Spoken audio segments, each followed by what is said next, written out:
A paz do Senhor. A lição de hoje estudaremos uma mensagem escatológica, uma comparação com o casamento judaico tradicional com a vinda de Cristo.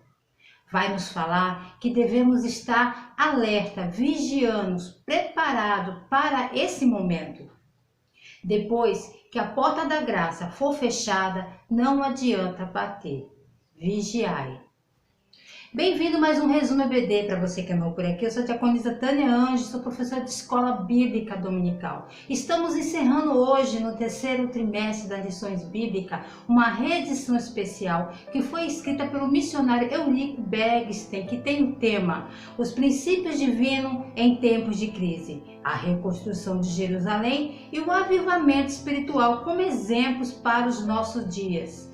Hoje estaremos estudando a lição 13, que tem o título A Vigilância Conserva Pura a Igreja. O textual diz assim: E as coisas que vos digo, digo-as a todos, vigiai. Marcos capítulo 13, versículo 37. A verdade prática diz assim: Através da vigilância, a igreja se manterá pura e não se afastará do modelo traçado por Cristo, rejeitando assim as inovações e o mundanismo dos nossos dias. A leitura bíblica em classe se encontra em Mateus capítulo 25, versículo do 1 ao 13. Pegue papel e caneta e anote as referências que aparecerão aqui acima do vídeo.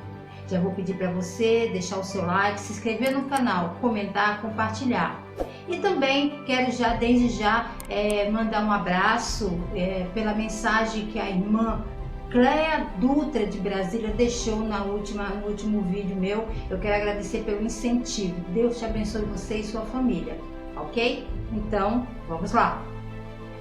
O que é uma parábola? Parábola é uma narrativa e uma linguagem figurada, é uma história curta de fatos e eventos da vida cotidiana e aonde se traz uma verdade moral. Jesus está no Monte das Oliveiras quando responde aos seus discípulos sobre os últimos acontecimentos da sua segunda vinda, e é quando ele vai explicar contando a parábola das 10 virgens, que traz uma mensagem de despertamento espiritual. Mateus capítulo 25, versículo 1, começa assim: Então o reino do céu será semelhante a 10 virgens, que, tomando as suas lâmpadas, sairá ao encontro do esposo.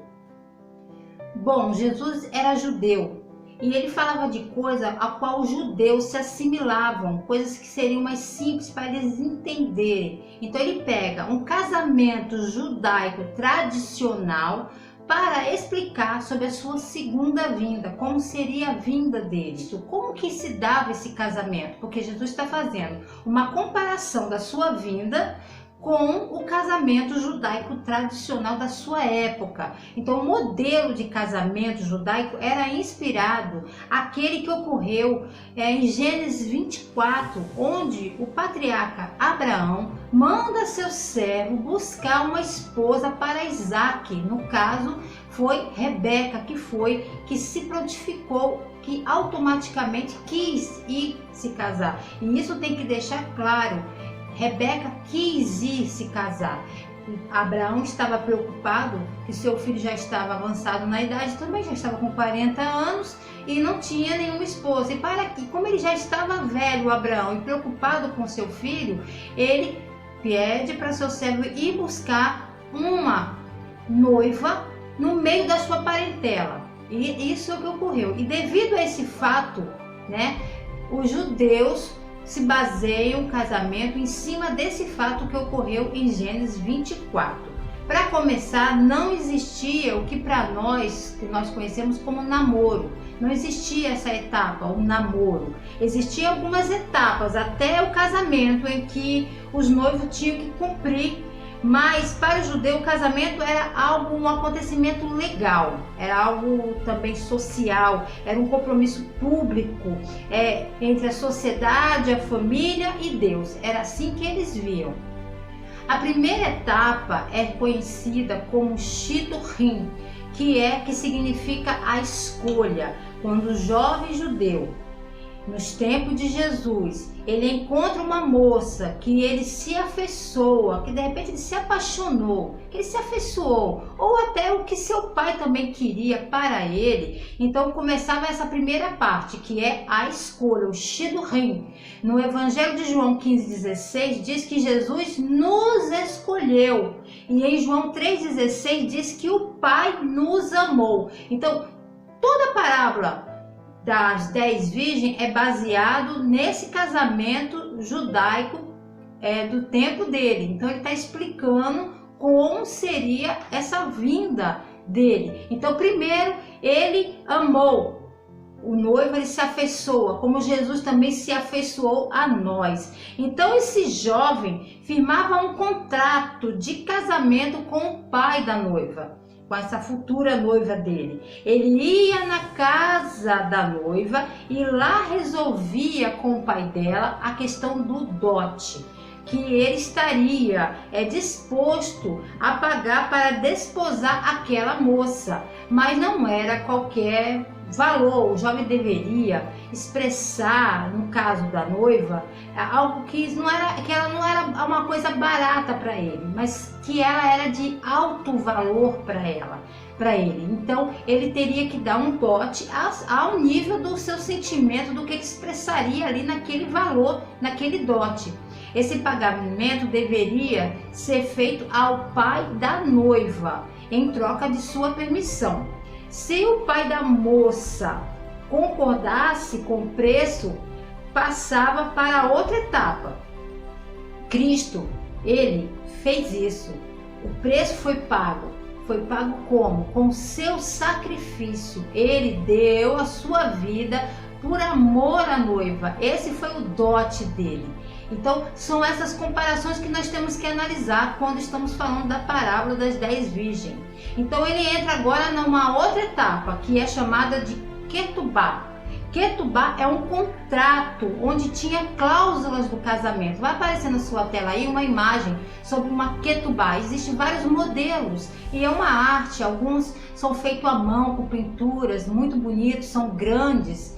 E eles até, quando essa Ketubá, esse documento, né, seria a certidão de casamento para nós, eles até colocam na parede ali como uma mensagem para eles, para o casal mesmo, toda vez que passar a olhar e lembrar do seu compromisso que eles têm um com o outro. Então continha deveres do noivo escrito nessa Ketubá, nesse documento em aramaico.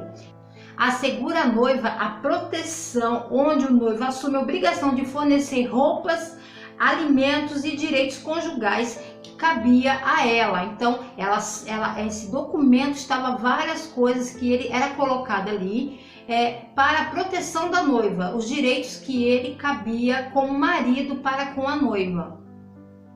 Jesus, ele fez a mesma coisa. Ele veio à casa da noiva, que é a terra. Ele veio à casa da noiva, apresentou o seu contrato, a sua Ketubá, que é a nova aliança, esse contrato de casamento. Então, o que acontece mais é uma outra etapa depois desse documento, dessa Ketubá, ela é assinada ali com 2 testemunhas. Acontece o Eruzim. O Eruzim significa envolvimento, que seria para nós um noivado. Como eu disse, não existe um namoro, existe como se fosse, no nosso entendimento, um noivado. Mas quando já se apresenta a Ketubá ali e é assinada a Ketubá, ela já é considerada casada. Se oferecia um cálice com vinho, o noivo, ele colocava vinho no cálice, que é o símbolo da alegria, oferecia a ela. Se a noiva bebesse desse cálice, significava que ela aceitou a proposta do rapaz. Veja bem, não era casamento forçado, como muitas vezes são ensinados. Mesmo que os pais fizessem um arranjo, se a noiva não aceitasse, não era obrigada a casar. Pela lei judaica, não. Eles o casamento só ocorria se ela concordasse, se ela bebesse desse vinho. Então, quando ela bebe desse vinho, sinal que ela havia aceitado a proposta do rapaz.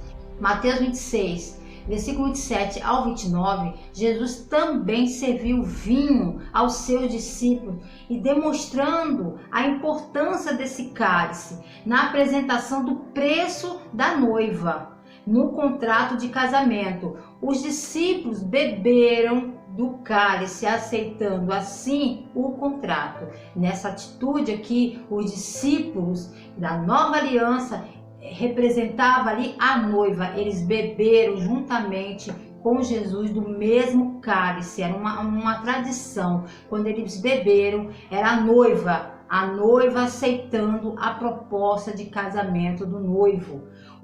O noivo dava presentes à noiva, presentes com valores altos, para que ele possa ser lembrado, e era uma forma dele demonstrar sua afeição por ela. Por quê? Porque eles passariam a partir daquele momento um período longo longe um do outro. Então os presentes serviriam para que ela se lembrasse dele, porque sabia que aquele período seria longo e que eles só se veriam agora no dia do casamento mesmo, das bodas. Jesus também, ele nos deixou presentes valiosos, ele deixou os dons do Espírito Santo para a sua noiva.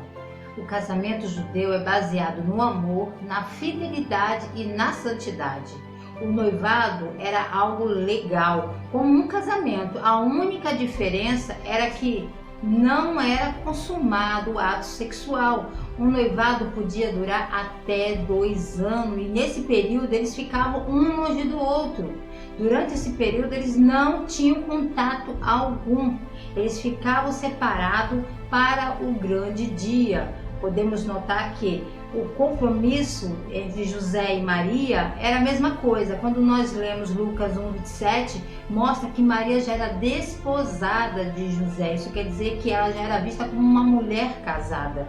O tempo entre a morte e a ressurreição de Jesus e a sua vinda, que começa com o arrebatamento, é exatamente o período em que os noivos ficam sem se ver. Nós estamos aguardando o noivo, nós estamos nesse período do noivado. Então é o período que a noiva ficava longe do noivo sem se ver. Mas depois de tudo isso acertado, depois da ketubá assinada, dos presentes, o noivo ele partia. Como eu disse anteriormente, ele só retornava para casa ele retornaria para casa do seu pai.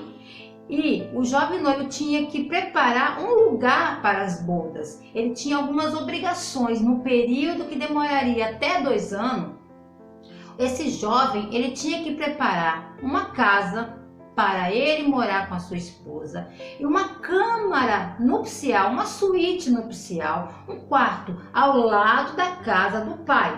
E fora também que ele tinha que ter abastecer essa casa deles também. Então, mas não era qualquer lugar. O noivo tinha que dar o seu melhor. Por quê? Porque o pai dele é quem iria dizer, olha, está bom, não está bom, está à altura da noiva, não está à altura da noiva. Então ele tinha que construir a casa onde ele ia viver. Também tinha que construir esse quarto ao lado da casa do pai, né? Que era a suíte nupcial, e deveria haver provisões estocadas, pois o casal iria permanecer ali durante os 7 dias. Todo jovem judeu que quisesse se casar, ele tinha que ter a sua própria casa, ele tinha que ter um trabalho para poder suprir a sua família. Gênesis 2:24 diz o quê? Deixará pai e mãe e se unirá à sua mulher e eles se tornarão uma só carne. Só quando o pai do noivo dissesse que tudo estava pronto é que o noivo poderia buscar a sua noiva. Jesus disse: pois vou preparar-vos lugar, e se eu for e vos preparar lugar, virei outra vez e vos levarei para mim mesmo, para que aonde eu estivesse, estejais vós também. João capítulo 14, versículo 2 e 3. Mas quando se dará essa volta desse noivo A resposta está em Marcos 13, 32 e 33. Só o Pai sabe. Era já naquela época, era bem assim que acontecia. Quando o jovem estava ali, aquele período, construindo a suíte nupcial ao lado da casa do pai, e construindo a sua casa, as pessoas passavam, né, brincavam com ele. E aí, quando é que essa casa vai estar pronta? Quando é que tudo vai estar pronto? Não terminou ainda? A resposta que o jovem dava é: só o meu pai é que sabe. Jesus disse a mesma coisa, só o pai sabe. Enquanto espera, o que a noiva, nesse período, o que a noiva está fazendo? Ela passa pelo ritual do banho chamado mikvah. Mikvah era um banho de purificação que todas as mulheres, até os dias atuais, todas as mulheres que são judias, passam por esse ritual após a menstruação ou após ter um filho, ou até quando elas querem melhorar de repente a sua relação com o seu esposo, elas passam por esse ritual de purificação no mikvah. Então todos que aceitam o noivo Jesus também passaram por esse mikvah, pelo batismo da purificação, e a palavra que purifica a igreja. Mas o noivo não deixa a noiva totalmente só. Ele tem uma pessoa de alta confiança que mantém esse contato, que é o intermediário entre os dois. Quem seria esse? O amigo do noivo. O amigo do noivo era ele que transmitia os gostos do noivo, as vontades do noivo. Era esse amigo que sempre, de vez em quando, ia lá na casa, ia lá falar com ela e falava: olha, o noivo gosta disso, o noivo gosta... Era uma forma que ele tinha de manter contato com a noiva e se dar-se a conhecer pela noiva. É aquele que prepara, que apresenta a noiva para o noivo Jesus. Paulo se sentia essa responsabilidade como um santo casamenteiro, já que ele estava ali apresentando Jesus aos gentios também. Depois de sua ascensão ao céu, Jesus deixou um ótimo amigo para nós. Esse amigo é o Espírito Santo. Ele não nos deixou sozinho, deixou o Espírito Santo, o melhor amigo. João Batista foi um desses amigos antes de sua vinda. Ele já estava ali apresentando o reino futuro para a noiva de Cristo. A noiva preparava seu enxoval, né? Como toda noiva, ela deveria usar um véu sempre que fosse sair, sempre que fosse necessário. Essa moça que estava com esse compromisso, ela tinha que colocar um véu sobre sua cabeça. Mas por quê? Mostrava para os outros jovens que ela era uma jovem que estava com compromisso de desposada, né, para o casamento. Então, dessa forma, evitaria que qualquer jovem se aproximasse com uma outra proposta de casamento. Então, a noiva de Cristo, ela também deve ter esse véu sobre a cabeça. Não, calma aí, não é esse véu que você está pensando. É o véu da separação, da santidade, da santificação, do mundo consagrada e santificada para Cristo. A santificação é ter um posicionamento com essa aliança com o Senhor. A noiva de Cristo, ela deve resistir às ofertas e guardar-se por aquele que pagou um alto preço por ela. Afinal, o jugo de Jesus, ele é suave, ele é leve. Nesse período, que poderia durar até 2 anos, a noiva ficava na expectativa. Havia uma ansiedade da parte da noiva, sempre numa expectativa. Por isso, ela sempre estava perfumada, adornada. E a tradição mandava que ela deveria ter consigo sempre uma lâmpada. Ela deveria estar sempre pronta e com essa lâmpada, porque a noite poderia estar muito escura. A noiva, ela não sabia nem o dia, nem a hora que o noivo iria vir buscá-la, mas era uma tradição os noivos buscar a sua noiva na lua nova, que é a lua mais escura, a noite mais escura. E nós sabemos quando será a volta de Jesus Cristo? Sim. Como? Pelos sinais. Cristo nos deixou alertados pelos sinais quando se daria, quando estaria próximo a sua volta. Então estejamos atentos. A noiva deve convocar suas irmãs, suas melhores amigas, que no caso aqui dessa parábola são as 10 virgens. Por quê? Porque são elas que são, elas são as damas de honra. Seriam que para nós seriam as damas de honra, essas 10 virgens. Todas devem estar com suas lâmpadas e com óleo pronta, assim como a noiva. Então o pai do noivo, faz a inspeção, dá uma olhada lá em tudo que o noivo fez durante aquele período até 2 anos. E aí ele diz, tudo está pronto. Então é quando o noivo convoca seus companheiros, seus amigos, para ir com ele buscar a sua noiva, porque o pai disse que tudo estava pronto, que ele poderia agora retornar para buscar a sua amada. É quando dá-se o início, então, a mais uma etapa, que é chamada de Nessuim. Nessuim, em hebraico, significa, literalmente, carregar. É a ideia que é uma surpresa de um arrebatamento. Era uma tradição para todas as noivas serem carregadas, serem roubadas, serem arrebatadas. Por incrível que pareça, isso é como se fosse algo romântico para elas. Elas não sabiam o momento exato e quando eles chegassem, ela seria pegada de surpresa. Ela teria que fazer uma surpresa. Isso era emocionante para a moça da época judia. Então, era algo romântico. Bom, tudo na casa da noiva deveria estar pronto. Ele, o noivo, tentaria chegar à meia-noite de surpresa, enquanto ela dormia. Bom, preste atenção. Então não é bem de surpresa, porque seria uma covardia acordar uma mulher descabelada, né, desesperada, correndo onde está isso, onde está aquilo. Mas vamos entender como se daria essa etapa. A noiva deveria ter o seu véu próximo, porque quando o noivo chegasse, ela sairia com o véu sobre sua cabeça. Então, ela deveria ter esse véu sempre perto dela, teria a lâmpada, o óleo. Para a moça ser arrebatada, não por um estranho, mas por alguém que ela conhecia e que ela se afeiçoava, que é alguém que pagou um alto preço por ela. Então era algo muito importante. Mas como isso se daria?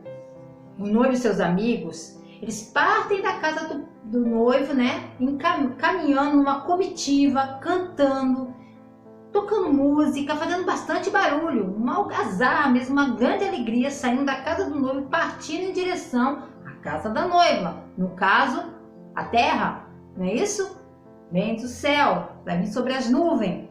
Então ele partiu com esse grupo e quando eles entravam logo no vilarejo, se tocava o chofar. Chofar era o chifre de carneiro. Era tocado esse chofar que anunciava a chegada dessa comitiva. E alguém ia na frente gritando, aí vem o noivo. Era uma tradição isso na época. E aí vem o noivo. Então a noiva só teria tempo de acender sua lamparina, pegar o seu enxoval, o seu véu e sair juntamente com seu noivo. Suas amigas deveriam também estar prontas, porque se quisessem participar dessas bodas.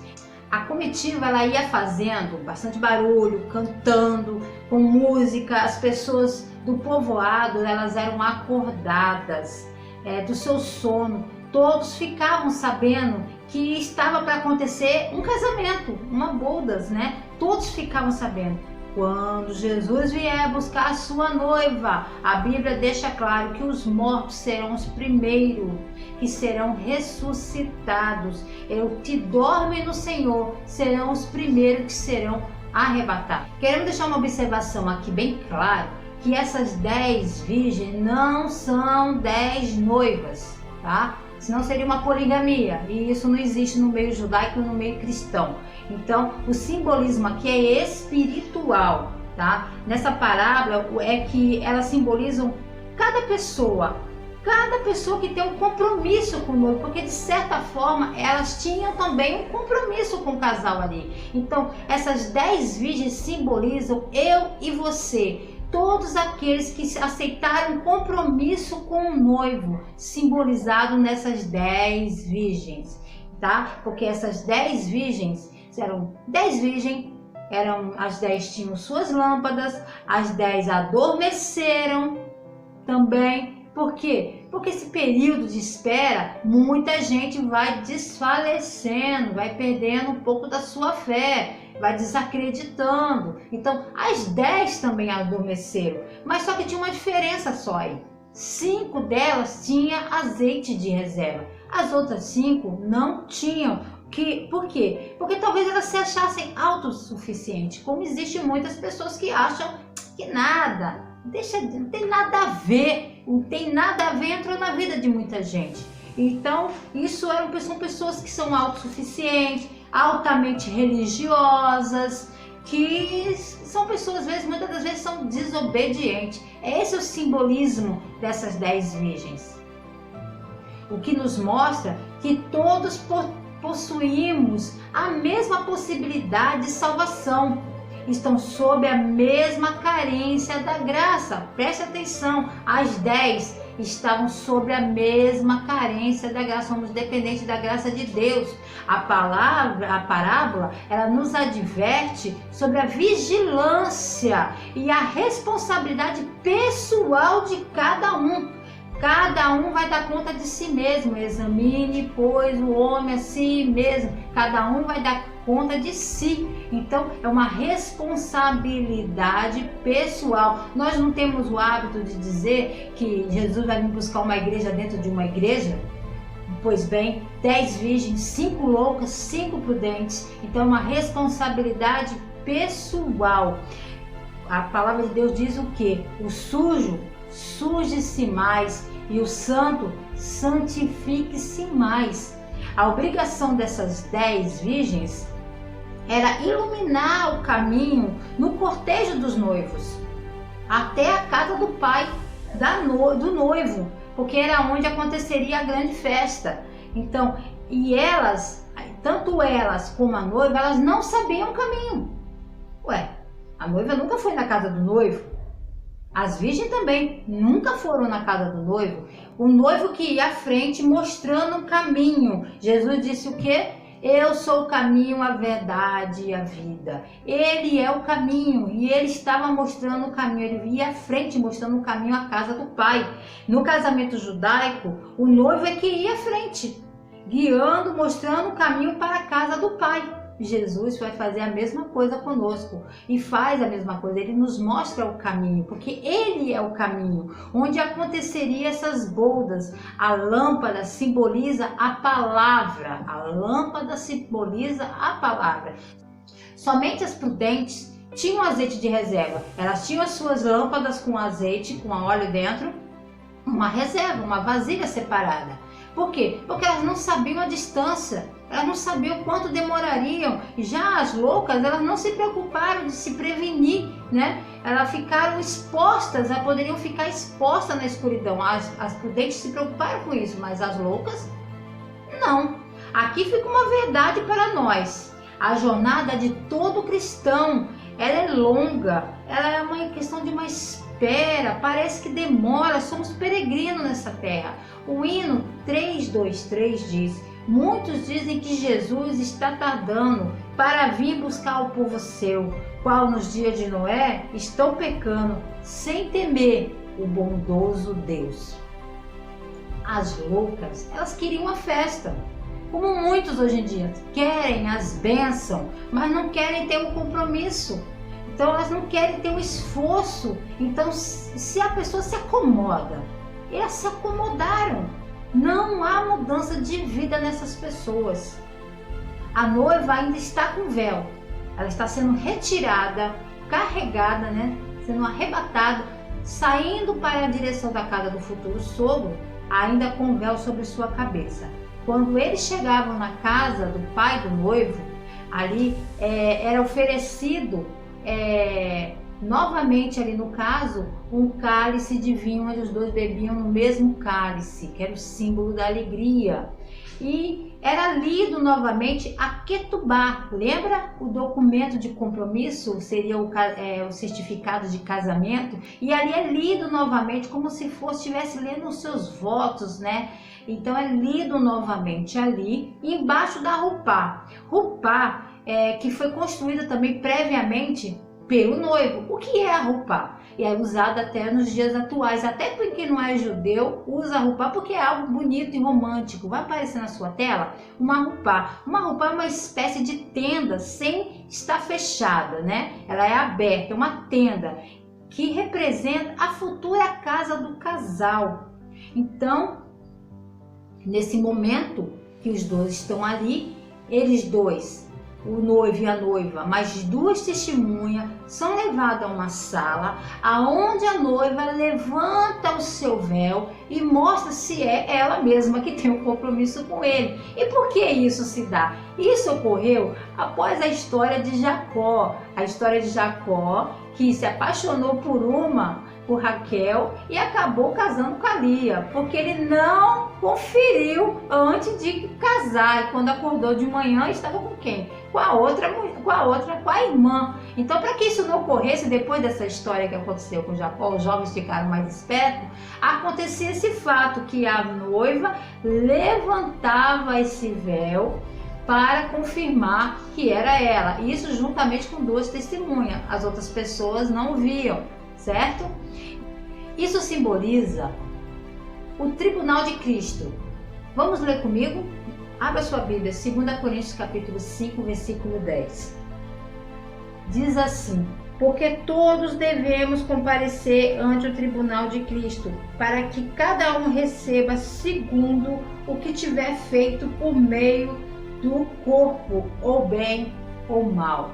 Presta atenção, esse tribunal não é para condenar. A palavra de Deus é clara: nenhuma condenação há para aqueles que estão em Cristo Jesus, que não andam segundo a carne. Mas a partir do momento que a pessoa já está no céu, então não é um julgamento para julgar se é culpado, se é inocente, se é salvo, se é perdido, já que já está lá no céu, já foi arrebatado. Agora trata-se da recompensa, daquilo que você fez aqui neste corpo, passando pelo fogo. Se os seus talentos, se as suas obras vai passar por esse fogo. É esse momento, todos deverão passar por esse tribunal.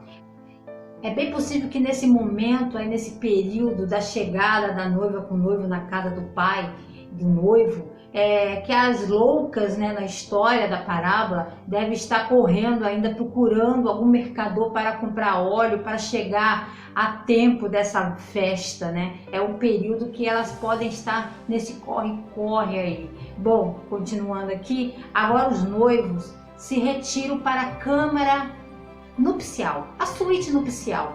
O casal vai entrar nesse quarto que o noivo construiu ao lado da casa do pai e a porta é trancada, ela é fechada. E só quem vai ficar ali do lado de fora vigiando é o amigo do noivo. Ele fica na porta de fora aguardando ali. Era uma tradição. Eles vão ficar lá dentro durante 7 dias. 7 dias esse casal, é a lua de mel deles. Eles vão ficar ali, o amigo do noivo vai ficar ali fora, na porta trancada, do lado de dentro estará trancada, para ninguém atrapalhar o casal. Quando o casamento era consumado, era assim que funcionava na tradição na época de Cristo. Quando eles tinham as relações deles, o noivo abria a porta e falava para o amigo: olha, o casamento está consumado, e ficava lá dentro até completar os 7 dias, tá? Então o que acontecia? O amigo do noivo ele sai, porque enquanto eles estão lá dentro, a festa está acontecendo, a festa está rolando, todos estão, são 7 dias de festa, eles estão ali comemorando. E quando o amigo do noivo fala que o casamento foi consumado, ele anuncia para os convidados que estavam ali reunidos junto com o pai do noivo, é uma alegria só. Então, só depois, aí eles vão celebrando durante aqueles 7 dias, só depois de 7 dias que a noiva e o noivo saem do quarto da câmara nupcial, saem ali, já a noiva sem o véu, com suas vestes trocadas, vestes de limpas, linho, muito bonita, e toda a atenção de todos é para a noiva, toda a atenção é para ela, entendeu? E Um grande banquete é servido nesse último dia, é servido um grande banquete, e para os convidados, que chamamos de bodas, né? É um grande banquete que é servido. Os crentes no Antigo Testamento, eles se juntarão a esse banquete. Os que morreram no Antigo Testamento, Abraão, Isaac, Jacó, estarão também presentes nesse momento. E Jesus vai estar servindo a todos. Ele servirá a noiva, servirá a todos os seus convidados que estarão ali, fiéis. Esse grupo fiel se assentarão à mesa do rei.